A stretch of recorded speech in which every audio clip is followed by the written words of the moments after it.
So once again, I'm a little bit late to the party. Forgive me. Hopefully you're not as chronically online as I am. And you haven't actually seen this Wealthsimple presentation yet. Yes, it just streamed on Friday here. And by the number of push notifications that they've sent me, I thought they were going to give everyone $1 million.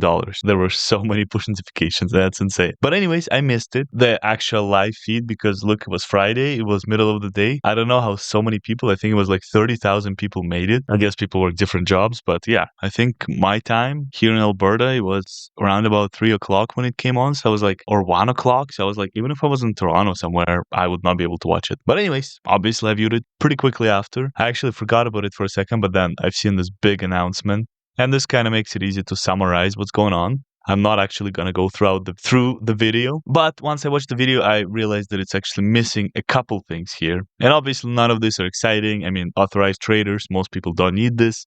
Business checking accounts, households, all of these are pretty cool. But my favorite one is this comment here that says, does anyone else feel like this could have just been an email? LOL. And I do agree and I don't. I feel like the kids and teens account, for example, that was kind of cool.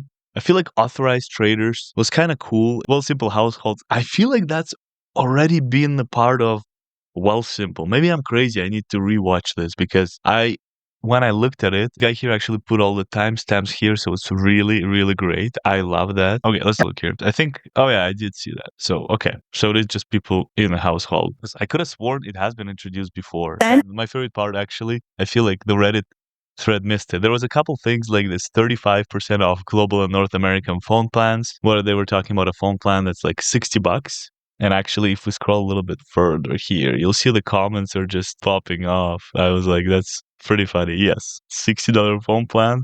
And again, right, if you're a part of, red flag deals or something, there was on Kudo not too long ago. Unfortunately, I'm not as savvy as some, but I was able to get a plan for about $25 for 80 gigs. And I think it's Canada and US, maybe. I don't know. But it's like, bro, why would I spend $60 on this? I don't know. I guess it's global. But again, how global do you really need to be, And yeah, like some people, $40, 250 gigs.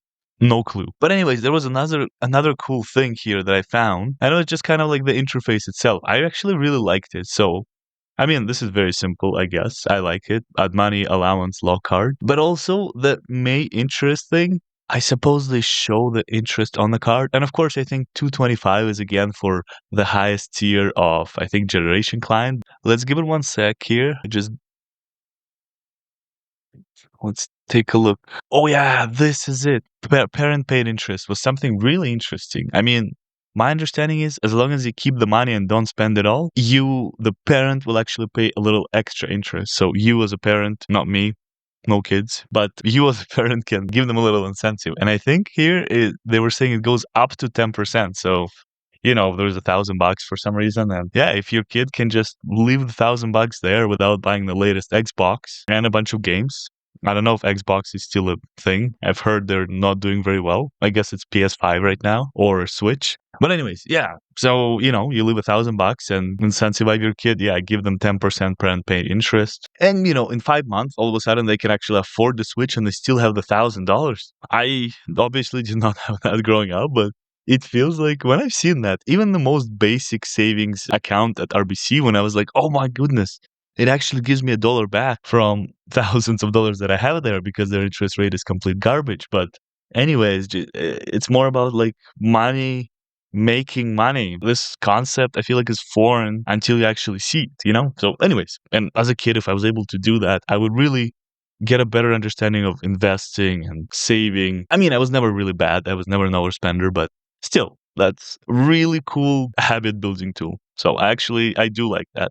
Put your birthday money in there, give them a little incentive or something. And yeah, I mean, 10% is a little high. I don't know what's a fair number for your kids because I guess it goes on top of what Wealthsimple pays. So maybe 3%. I don't know. I'm chipping out a little bit now on my hypothetical kids. But I mean, they can get a job too. They can just make all the money from parent paid interest. So anyways, so I found this feature really cool. A lot of stuff for business accounts. And I'm not going to lie, I do not have a business. So I kind of glanced over them, whatever.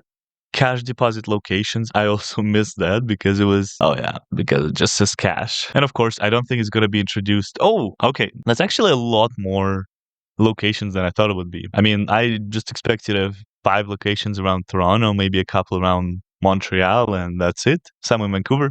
That seems like a lot of locations. Okay, that's kind of cool. And free ATM locations. Oh yeah, well, I guess that's just any ATMs you can use essentially that, or they reimburse you for anything. That's really cool. I mean, again, I keep saying that Wealthsimple is amazing when it comes to their reimbursement, their ATM services. I think it is the best. Even though I still use EQ, I think Wealthsimple is the best when it comes to this. And okay, I'm gonna be honest, I'm not a big fan of Spend Insights. I mean, they don't really ever. I feel like RBC has had Spend Insights for a very long time. I wonder if this is going to be a little bit more smart. Okay, housing, health and wellness, food. So it's kind of the same idea. I think it's Know My Insights. I think RBC has had that, yeah, for a while now. And of course, let's see, maybe there's something else I'm missing. Inside, you have an average of excess cash. I've seen this same messages from RBC for many, many years before I moved from them even. It's good on them for still, delivering on this. It was useful when I was like, oh, there is like $200 a month that I don't spend every month. Maybe I should be investing in. That was definitely the case. And of course, big numbers, $270 a year, that Wealthsimple can save you, whatever, nothing interesting. USD checking, again, really great if you get paid in US dollars. And I think I've seen some people really excited about that. I personally do not really, maybe I should, maybe I'm missing out on something. I don't really care US dollars a lot. Yeah, I was very unemotional when they announced this. Portfolio line of credit. I think they've also mentioned that where you can, get rates as low as 395. I think that's again for generation customer. So not myself. And of course, I don't know if you're actually watching the comments here, but they're always exciting. It's actually really fun to read. If it was, I feel like it's even more fun live. People are arguing, people are joking, someone is freaking out, someone is getting upset. I'm a big fan of this. But again, I did see portfolio line of credit. I could have sworn it's already there on the app. So I'm not sure if that's part of the announcement, if they've changed something, but that is really cool. Yes, borrow up to 70K at 395. So again, I think it's prime minus like 0.5 or something. It's very low compared to a regular line of credit because, of course, they have a collateral of your portfolio. But obviously, unless you don't expect to pay it back, which obviously you will pay it back, it's a no-brainer to use that. I'm actually really obsessed with this. I haven't had a need to use line of credit on anything, luckily. Luckily I haven't had my car just randomly break down on me or anything, fingers crossed. But I feel like that's really cool. I mean, you can essentially just pay for something in cash using your portfolio as a collateral, and then instead of paying 10% or 15%, I'm just thinking of a car loan, right, at 10% APR. Instead, you pay 4%.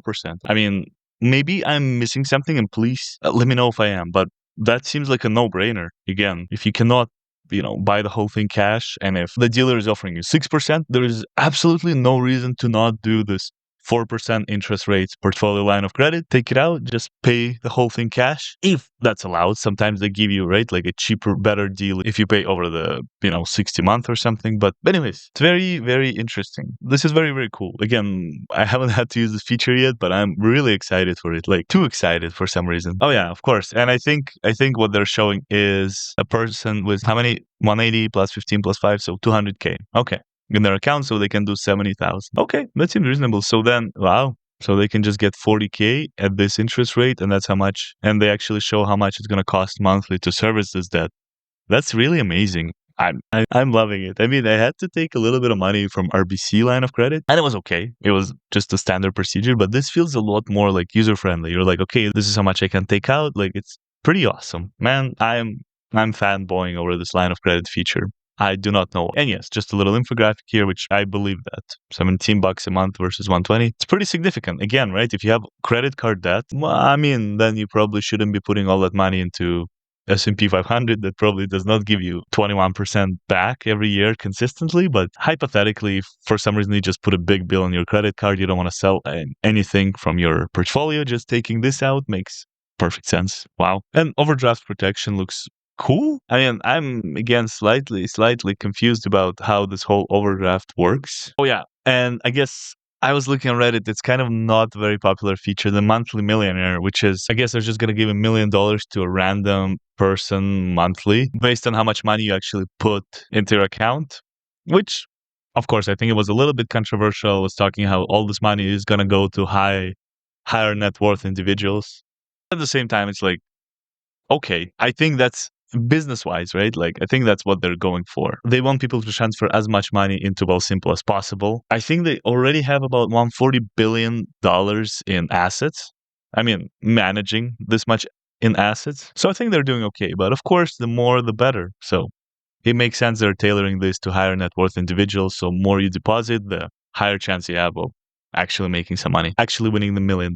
Kids and teen is great, but the rest of the stuff isn't new really. And this is how I felt. I feel like I've heard of a lot of these features, as I've kind of been saying throughout the video. A lot of them are here. A lot of them are. I feel like households have been announced already. A portfolio line of credit, I've definitely heard. The other stuff I'm not overly interested in, but I feel like a few of these things have been announced already. And honestly, I feel like the monthly millionaire thing is not great. I don't want lotteries. Odds are you will not win. I want features that are guaranteed to each user, ones that benefit us. It seems like a waste of 12 million per year to the people who are already using Wealthsimple, and the rich will likely win already. Plus, the odds are stacked in favor of people depositing more money, which is also the people who don't really need the handout in the first place.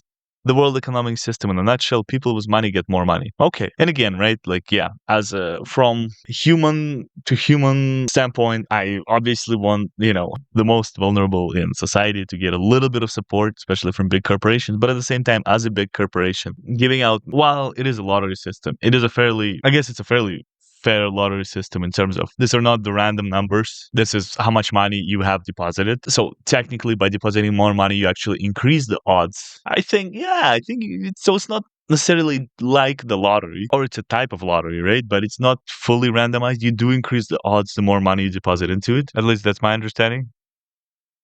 Oh my God, do I not understand how lotteries work? What's going on? No. I think that's the case. Please correct me if I'm wrong. And kids account is awesome. As I said, it's really cool. I mean, it's not necessarily something that will, I think, pull a lot of people from one account to another, or like from one bank to another, but it's a really cool feature. And the card is kind of cute. I actually do love it. Seems really cool. As parents love passing on their knowledge and their experience and and I feel like this way it's more about, it helps kids and teens, I guess, understand the value of money. Although they will just be numbers on the screen. And hopefully they don't lose it as easily as they would cash. Because I know I've lost a fair amount of cash when I was a kid and later on when I was a teenager. Cash, phones, keys, anything. Oh man, I was an exhausting kid. And of course, just tell me how many wait lists I'll need to join. And yes, I was laughing at that because it's to do with the Wealthsimple visa that has taken some people, a year to get. But actually, I think it's a thing. There is no more waitlist on the credit card. I looked it up and it seems like that's indeed the case. There is no more waitlist on it. Super exciting for if you actually wanted this card, or if you finally hit that $100,000 limit on your portfolio, or not limit, but you hit the 100K in your portfolio. That would be kind of cool. So that's pretty exciting for those who have been waiting. Whether it's a metal card or a plastic card, I think both of them are off the wait list. So that's really, really awesome. And of course, unless you have 100K, I've mentioned it many times, you probably don't want this card. It's not that great. For a $20 a month fee, 2% would mean you have to spend 1K per month just to cover the fee. That's the kind of math I have made comparing Wealthsimple to Rogers Elite MasterCard. But again, if you have direct deposits or 100K, it's a cool card. I don't have either inside Wealthsimple. Otherwise, I would probably apply for it. It just looks kind of cool, It doesn't hurt. It's nothing overly exciting with the flat 2% cashback. So yeah, that's kind of the update for the day. I would say it was a pretty cool announcement. There are a lot of cool features. They have been announcing a lot of stuff lately, which, I made a video about trading features, potentially that there are predictive markets coming, and whether you like it or not, how you feel about that is one thing, but the fact that more things are being introduced to the Wealthsimple ecosystem hopefully doesn't become too big and complex, so then people who loved Wealthsimple for its simplicity actually don't find it so simple anymore. It's wealth complicated, so obviously that was a bad joke, but anyways, guys, thank you for watching. If you have any questions or comments, tips, suggestions, let me know down in the comments below, and I'll see you in the next one. Take care.